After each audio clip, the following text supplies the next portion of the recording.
एक बार की बात है, सुषमा अपने पूरे परिवार के साथ खुशी खुशी मोहन नगर में रहती थी। उसकी 2 बहुएं थी, पल्लवी और शिवानी। एक दिन दोनों बहुएं रसोई में काम कर रही होती है कि तभी उनकी सास सुषमा उन्हें बुलाती है। अरे बहू, जरा इधर तो आना। शिवानी, जरा जाकर देखना सासू माँ क्या कह रही हैं। दीदी आप ही देख लो ना जाकर, आपको भी तो सुनाई दे रहा है। अरे मैं आटा गूंद रही हूँ ना, तुम चली जाओ। हाँ तो मैं भी तो सब्जी काट रही हूँ ना दीदी। अरे बहू जल्दी आओ। वो ये तो जाएगी नहीं, मैं ही जाकर देखती हूँ कि क्या करना है। पल्लवी सुषमा के कमरे में जाती है। जी मम्मी जी, क्या हुआ? शाम को घर पर कुछ मेहमान आने वाले हैं, तो तुम अच्छा सा खाना बना लेना बहू। ठीक है मम्मी जी, आप बता दीजिए क्या क्या बनाना है और कितने लोग आ रहे हैं। सुनील की मौसी जी और उनका पूरा परिवार आ रहा है। कुल मिलाकर 3 लोग और हमें मिलाकर हुए 9 लोग। तो अभी से ही तैयारी करना शुरू कर दो। और हाँ, घर की सफाई भी कर देना, हाँ अच्छे से। जी मम्मी जी, सब काम हो जाएगा, आप चिंता मत कीजिए। पल्लवी शिवानी को घर में मेहमान आने वाले हैं इसके बारे में बताती है। क्या 9 लोगों का खाना बनाना होगा, घर की सफाई करनी है? बाप रे, सासू माँ ने तो हमें घर की नौकरानी ही समझ कर रखा है। ऐसा नहीं बोलते शिवानी, हम इस घर की बहू हैं और घर के काम करना हमारा फर्ज है। दीदी तो है ही सासू माँ की चमची, जब देखो सासू माँ सासू माँ। मैं तो इतना सारा काम नहीं करने वाली। शिवानी कपड़े लेकर गमला साफ कर रही होती है और चक्कर आने का नाटक करने लगती है। मेरा सिर चकरा रहा है। तभी वहाँ पल्लवी और सासू माँ जाते हैं। अरे बहू, क्या हो गया तुम्हें? मम्मी जी, बहुत तेज सर में दर्द हो रहा है। तुम एक काम करो शिवानी, आराम कर लो। नहीं नहीं दीदी, घर में मेहमान आने वाले हैं, मुझे आपकी मदद करनी चाहिए। अरे कोई बात नहीं शिवानी, तुम आराम कर लो, मैं सब काम कर लूंगी। ठीक है दीदी, अगर आप इतना कह रही हैं तो आराम कर लेती हूँ। शिवानी आराम से अपने कमरे में मैगजीन पढ़ रही होती है। इसे कहते हैं आराम की जिंदगी। इतना सारा काम। चलो सारा काम खत्म हो गया, शिवानी को दिखाती हूँ। शिवानी अपने कमरे में ईयरफोन में गाने सुनते सुनते सो जाती है और उसके साइड में मैगजीन भी रखी होती है। पल्लवी वहाँ आ जाती है और वो सब देखती है।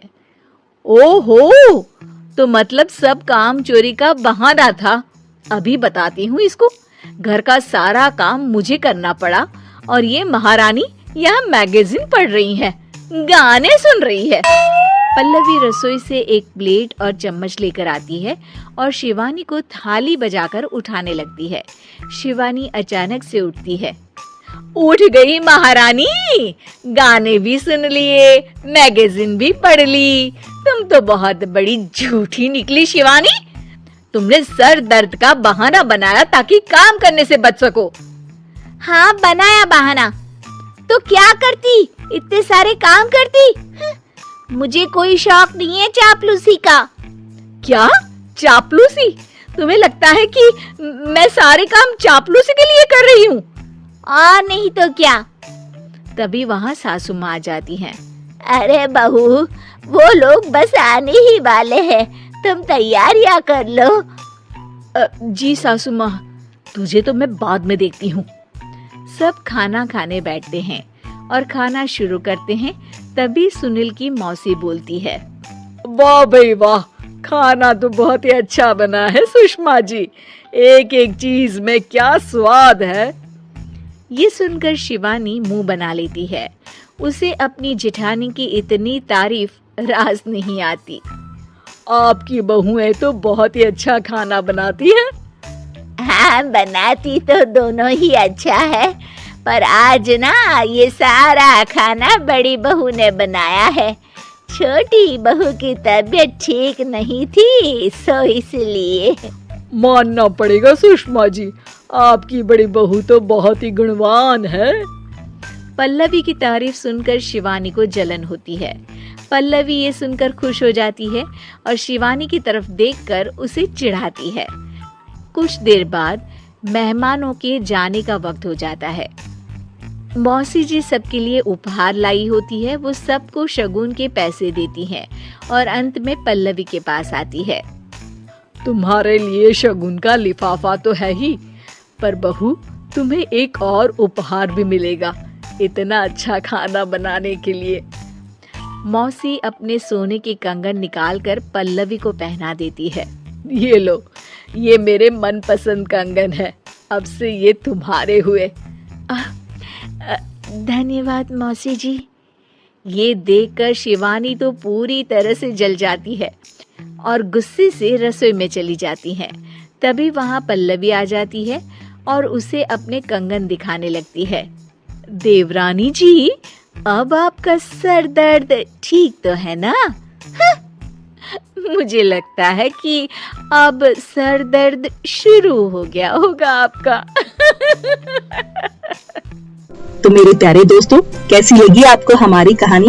कमेंट करके जरूर बताएं और इसे अपने दोस्तों के साथ शेयर करें। और हाँ, अगर आपने अभी तक हमारे चैनल को सब्सक्राइब नहीं किया तो जल्दी से नीचे लाल कलर का बटन दबाकर सब्सक्राइब करें और बेल आइकन दबाना ना भूलें, ताकि आप ऐसे ही नई मजेदार कहानियाँ देख सकें। तो दोस्तों, तब तक के लिए अपना ध्यान रखिए। धन्यवाद।